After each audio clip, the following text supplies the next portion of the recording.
So good morning, Dan. Thank you so much for joining me for a Corona conversation. And today is May the 1st, 2020. So for most of us, we're about day 40 or 50 in lockdown. Can you start just by introducing yourself, telling people where you are in the world and what you do for a job? Yeah, of course. Thanks for having me anyway, Adam. My name is Daan van der Gouwe. I work in the Netherlands as a drugs researcher. I'm a sociologist by profession and working at the Trimbos Institute, which is in the center of our country. What we do is monitoring the market in illicit drugs in a number of ways. One of them is to do drug checking. We coordinate the drug checking in the Netherlands. So we have over 30 outlets, facilities where people can submit their drugs for analysis. A historical moment, as you actually already said, because we're also in lockdown for 6 weeks. It also means that for 6 weeks we did not do drug checking so far. Actually, this week and next week we will start up a little bit, but it's unique because we never in our existence of probably around 30 years, we never were closed so long. So drug checking is one of my aims and one of the things I'm doing. And the other thing at the moment, I'm also coordinating the Dutch harm reduction network. So just the perfect person for us to talk to. Maybe. So let's come back to your main role around drug checking. So there's been a 6-week gap. Yep. Do you have any sense whether the drug market has changed in the Netherlands so far? I'm thinking cocaine purity going up, down, MDMA purity up, down, shortage of drugs, God forbid. At the moment, still nothing has basically changed. When it comes to heroin, for instance, it's still on the market, although we have some signals that there is a bit of a shortage in a few areas. As for cocaine, it's still available everywhere. Actually, last week here in Rotterdam, we had a huge confiscation in the harbor, I think 1,500 kilos of cocaine. So it's still going through, but we also know that all these ships coming from South America, it takes about 2 months to arrive here in the Netherlands. And so if you look back at when it started, so probably we think that in the next months or so, we will see some changes as well. And probably there will be a shortage of cocaine as well, or it will be more adulterated because the demand is still there. Only the supply will have changes. As for other markets, we don't see at the moment changes. As you may know, we are the main producer of ecstasy in the world, in the south of the country. It's probably still going on, but since all these countries have lockdowns now, there may be shifts as well. And what will happen, we don't really know, because many of these tablets have already been produced and they're now sitting waiting to be transported to elsewhere in the world, which is not an option at the moment. But the other option is also not possible to stock it for a long time, because there's much risks attached to storage of so many pills, the chance of being caught and high fines and so on. So we're not really sure what will happen at the moment. Probably they will be dumped on the market for very cheap, low prices. But on the other hand, we also see when it comes to use of ecstasy or party drug, club drugs, since there's a lockdown of festivals, so there's no festivals possible until at least September. It means the whole festive season is gone. There will be much less demand for ecstasy and other club drugs. So we're not really sure where it will lead to. But potentially, from what you're saying, it could actually lead to a glut of good quality pills on the market being sold off at a relatively cheap price, because a lot of these pills are already produced. Yeah, that's true. And an average ecstasy tablet from our work at the drug checking service costs in 2019, I think around €4.20. It's not cheap. It's not expensive at all, and people buy it in bulk, so it's really very cheap. And it will be dumped probably, or it will. We don't know. We really don't know what will happen. But what we think is that for the future, because many of the precursors, also for MDMA, they come from China, and so we expect that the quality, the purity of ecstasy, so to speak, will go down because it will probably be contaminated with other kinds of new precursors, or people are just doing some lousy things in their sheds. And so we think that for the market, it will have some effects in the end, later on this year or maybe next year. So as for now, ecstasy the last years, it was never that pure. When incidents or accidents happened with ecstasy, it was not due to adulterations, but it was due to the strength, the high dose pills. The overdose on MDMA basically. So this will have effect on the market. And for cocaine, going back to cocaine, these it's a plant, it's natural stuff, so it will grow anyway. And but maybe for ecstasy, you can just switch off the button and the production will stop, at least for a while, if this situation remains for a long time, because there's no use producing these pills.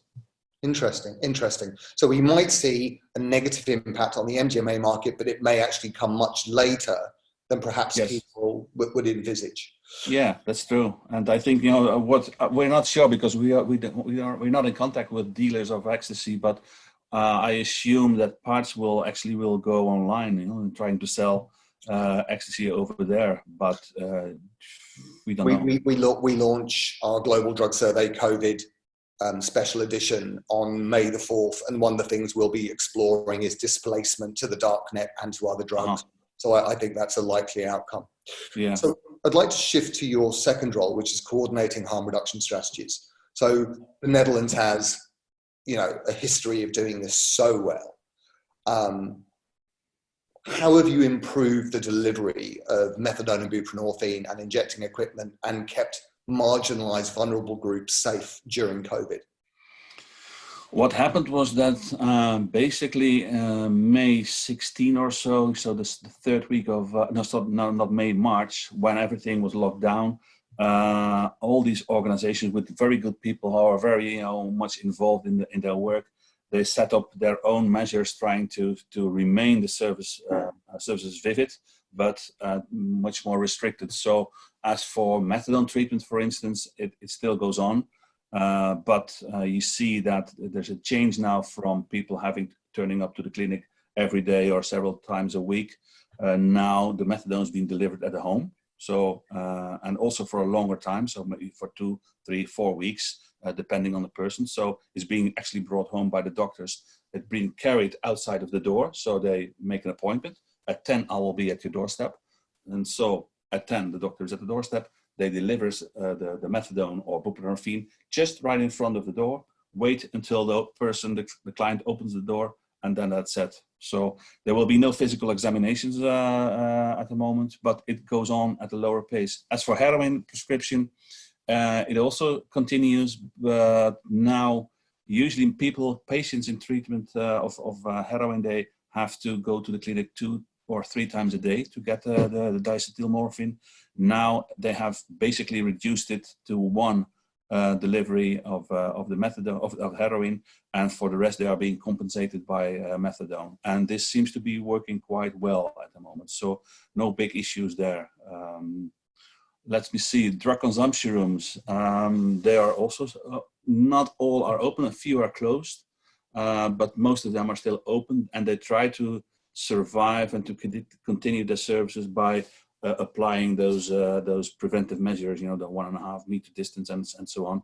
But it's a bit tricky, and at the start people were okay with that and they try to do the best. But now we also see that people, they get bored of it. After 6 weeks of walking on your toes, as we say, people, they tend to a bit neglect all these preventive measures, and so the chances of contamination is a bit growing, and also people are feeling a bit, they're bored with it. And as we can see, like the rest of us.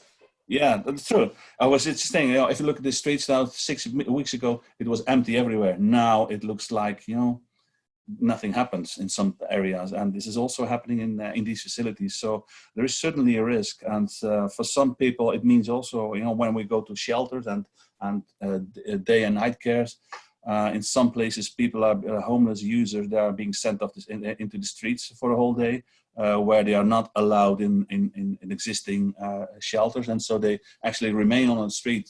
They are vulnerable anyway, and they are even more vulnerable when they stay in the streets for so long. So here's an issue, and Has there been any effort to remove the homeless population into shelters to give them the ability to physically distance? So this was worst practice. Good practice is that in some other cities, like here in Rotterdam, they opened up 24-hour shelters. So they keep the people in, actually. So instead of moving them out like they do in Amsterdam, here they keep them in as long as possible, avoiding them to stay on the streets and so on and so on. So it's a bit a fragmented picture, but all in all, it goes reasonably well at the moment with the harm reduction services. So basically, the Netherlands started from a very good baseline of activity and has been able to ramp that up very quickly and effectively to minimize that risk, which is kind of what you'd expect. In other countries we've seen where the baseline is very low, it's very difficult to get any improvements at all.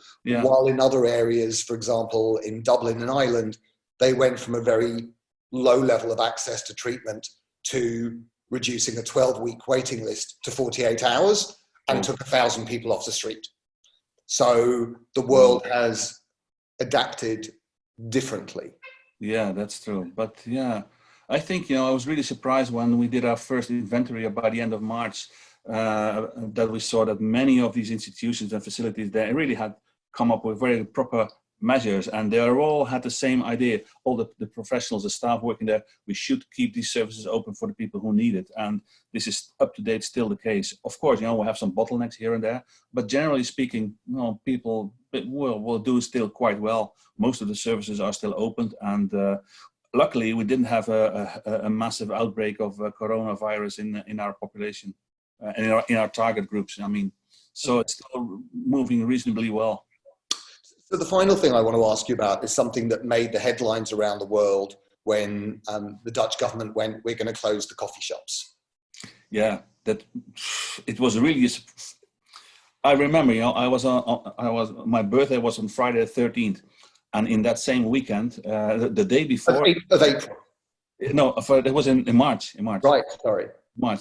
And the day before my birthday, so the 12th, all these measures were announced and so on, and they were actually implemented right away. And then on Sunday, there was a new measure announced at 5:30 in the afternoon, stating as of 6 o'clock, all restaurants will be closed, all saunas will be closed, everything will be closed, and also all coffee shops will be closed. Really huge, very, very strange. We were very surprised. What, coffee shops? And what we saw within half an hour, these images went over the world, huge queues of people waiting for the coffee shops, really like 10, 20, 30 of them just waiting. And then, so it was closed at 6 o'clock. It was closed. Then on Monday, we saw a huge increase of online dealers. They popped up on cannabis. And also we saw the street dealing in the streets increased massively. Our institution, Trimbos Institute, as well as others, we contacted the Ministry of Health, said, well, this is going, what are you doing? This is really very bad. It's even worse than what you're now suggesting. And so on Tuesday of that same week, they said, okay, well, we should reopen it because, and one guy who was responsible, he said, well, we never aimed to close it anyway, so something went wrong. But anyway, it was closed, it was reopened on Tuesday. And now you cannot stay inside to smoke a joint, but you can just get it at the outlet, and then you can go home or elsewhere. And so it was really strange because nobody expected that. And what we expected after closing the coffee shops also happened. Huge increase in the street markets and so on and so on. So we learned. It's all credit though to the cannabis dealing network, that within 24 hours there's online networks, home delivery, street delivery. Yes. So it's one of those examples where something that was probably done, it probably came from a good place, but they probably didn't think about it. No. Hugely backfired. No. Exactly. And what they also say, as long as there's demand, the supply will follow anyway. And so this is what happened. If you close one area, one outlet, coffee shops, it will pop up anywhere, and so people will get the drugs anyway. So. Interesting. Dan, last thing. Are any of the changes that you have seen in the way treatment services are being delivered or in the terms of policies that have been adopted, do you see any of these remaining after COVID? Will there be any positive changes to Dutch drug policy as a result of COVID? Well, if you look at the global level, our policy is not too bad at all. I was going to say. We have all these services, and I'm not sure, what we have seen now, it's typically Dutch, is that in drug consumption rooms at the moment, we always had a discussion about, we did arrange everything except for the supply of drugs in a drug consumption room. Now we know that at least in some areas, the policy is a bit stretched in that way that if we cannot do what we should do what we can do. And this is what's happening. So we are a bit with this issue of supply in consumption rooms, for instance. It has changed a bit in favor of, let's say, the user.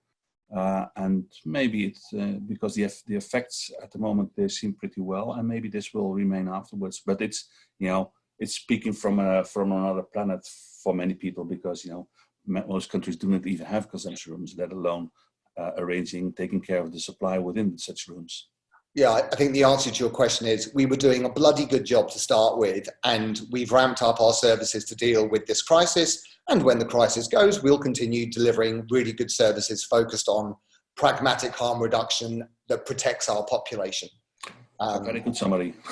Yeah, well, and the rest of the world looks at the Dutch and goes, you have pragmatic drug policies that treats your population as adults. And the best example for me is the fact you have canals everywhere. Yeah. And you expect your population not to fall in. If those canals were in the UK, there would be 6-foot fences saying, don't fall in the water. But Dutch people know that. And my understanding is the only people you ever fish out of the canals are drunken stone tourists. Yes. Dutch people know, don't fall in the water. It's true. And the thing is, we have all these services like the drug consumption room and the needle exchange and heroin-assisted treatment, but we have integrated into a whole system, and nobody really cares about it. It's effective, it works, and there's no major issues with these services. People thought that, when we would start heroin-assisted treatment, many people would like to go there and would be part of that. It doesn't happen. We have a lot of slots which are still open. So we have a capacity which is not full at the moment. So I love it. It's effective, it works. So what's the problem? Exactly. Amazing. Dan, thank you so much for your time. It's fascinating to hear how the Netherlands has responded. What would be great is to catch up in about 6 weeks' time when you've got the drug checking back up, and then you can tell us what the impact maybe has been on the market, because that's fascinating. And actually, one of the aims, one of the things I'm doing in the next 3-4 weeks is to monitor specifically the changes in the drug markets, because we expect that in the next month things will change. At the moment, still everything is still there. There's still stock and so on, but it will run out shortly, and then we'll know what happens. And yes, I think starting next week we will have at least 10 to 15 outlets open again in the country where people can submit the samples. So yeah, we definitely have a better view of what's going on in the drug markets. There's already something happening, but it's really small scale at the moment. So yeah, I would like to talk to you in 6 weeks about this, because we definitely have much more information about the markets. Fantastic. Well, look, until then, stay safe, keep your hands clean, and really, really good talking to you, Dan. Take care. Thank you. Okay. Cheers. Okay, bye-bye.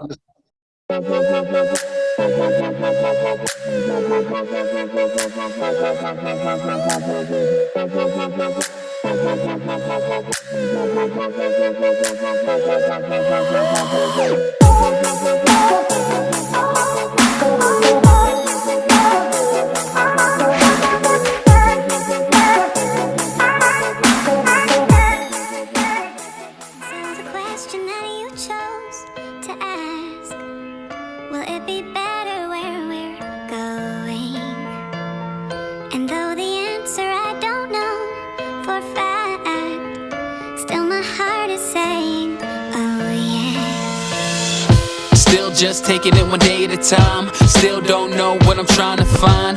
Really I don't mind, cause I'll be fine. Yeah, I'll be fine.